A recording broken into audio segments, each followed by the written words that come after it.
जय श्री राम। बाह्य विषयों को ईश्वर सृष्टि और आंतर पदार्थों को जीव सृष्टि कहा है। यदि हम बाह्य इंद्रियों को, बहिर्मुखी हुई अपनी इंद्रियों को ढंग से नियंत्रित कर लेते हैं तो मन से विषय निकल जाते हैं।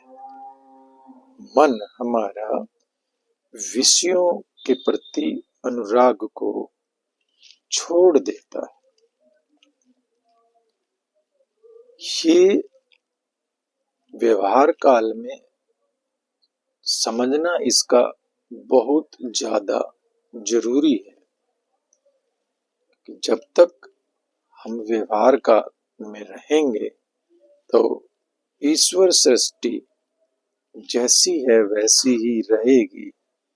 उसमें हम बदलने में प्रतंत्र हैं, उसको हम नहीं बदल सकते। लेकिन जीव सृष्टि जो कि उसको हमने बनाया है, हमने खड़ा किया है, तो उसमें हम स्वतंत्र हैं, उसको हम बदल सकते हैं। और ये दोनों परस्पर सापेक्ष हैं और सापेक्ष वस्तुएं सर्वथा स्वतंत्र नहीं होती। इन दोनों को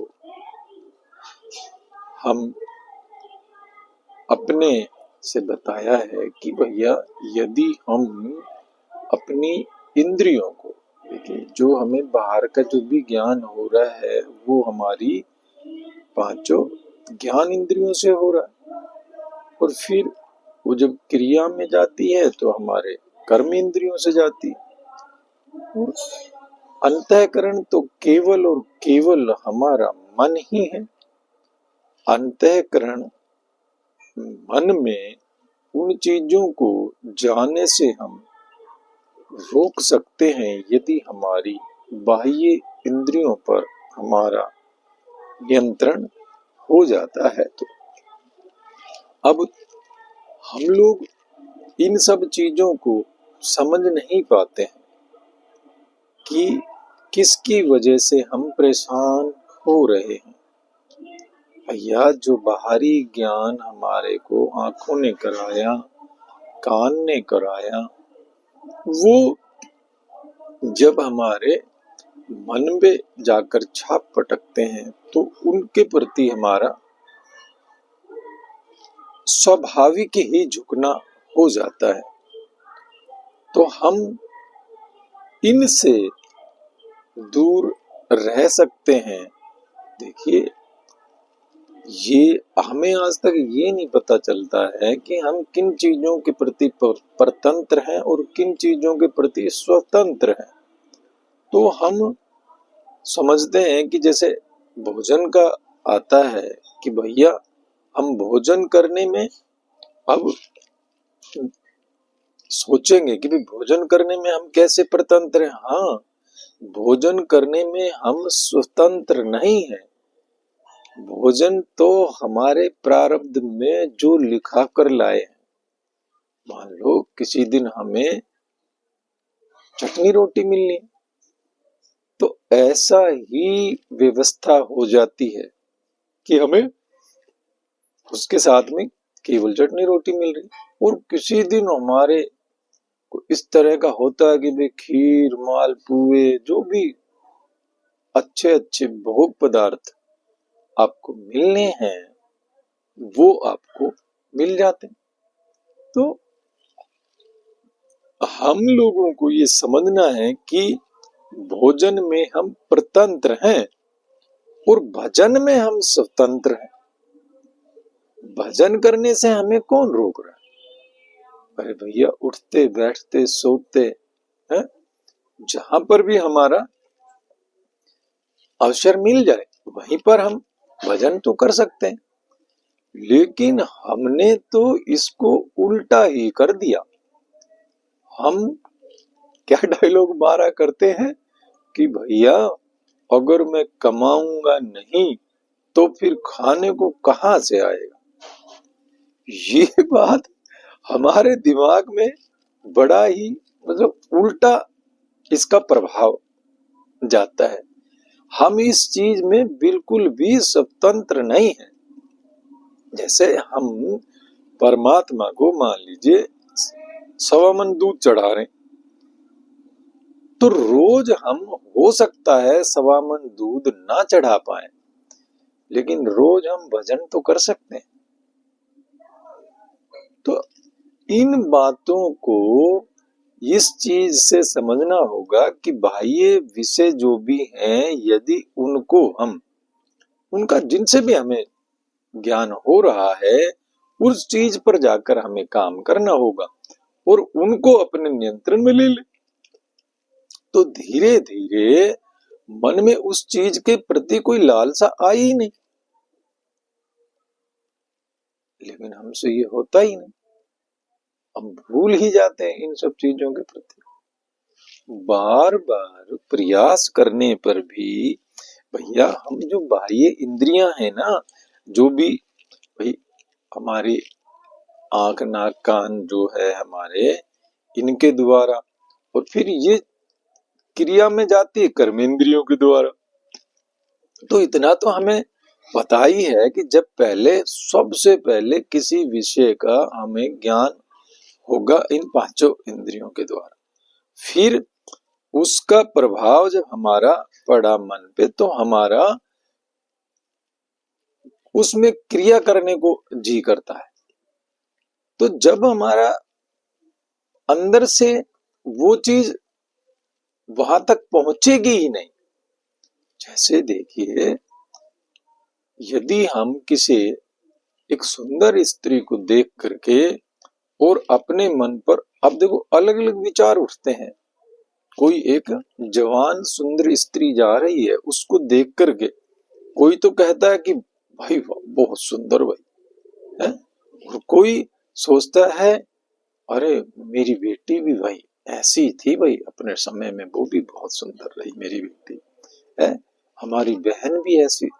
अब अगर आपने यहाँ पर ये चीज लगा दे दी तो आप के उनके प्रति गंदे ख्यालात उठेंगे ही नहीं, क्योंकि आप इस चीज में स्वतंत्र नहीं है। बाह्य जो ईश्वर सृष्टि है उसको आप थोड़ी कुछ बदल सकते, तो वहां पर आप अपना मन खराब कर रहे हैं। और हमें पता ही, हम तो अपने अनुसार कुछ, हमारी सोच ही नहीं बनी इस तरह की। हम वहां पर ये सोच करके हटा सकते थे कि भैया कोई भी पदार्थ ऐसे आए, जैसे कोई लबालब खाने को लगे और मन करे अरे खाना चाहिए भाई ये तो उसको हम सोच सकते हैं कि इस तरह के पदार्थों को खाने से हमारा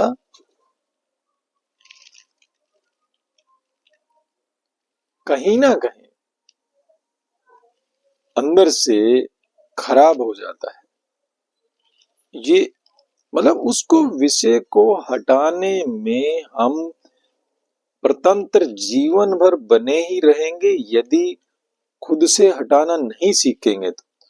और जैसे हमने सीख लिया कि हम किसी भी औरत के प्रति यदि हमने सोचा है तो उसके प्रति हम ऐसे हटाने सीख जाएंगे कि भैया अरे ये तो मेरी बहन जैसी है, ये तो मेरी बेटी जैसी है।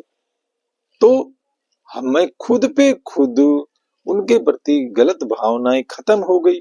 ऐसे ही जब हम जीव के स्वाद की तरफ जाते हैं तो जीव के स्वाद के बारे में भी हमें ये सोचना होगा, क्योंकि लोग इस चीज को जो आंखों द्वारा आपको प्राप्त हो रही है चीज, जो विषय आप आंखों के द्वारा रूप का ले रहे हैं, उनके प्रति तो बहुत बुरा मानते हैं।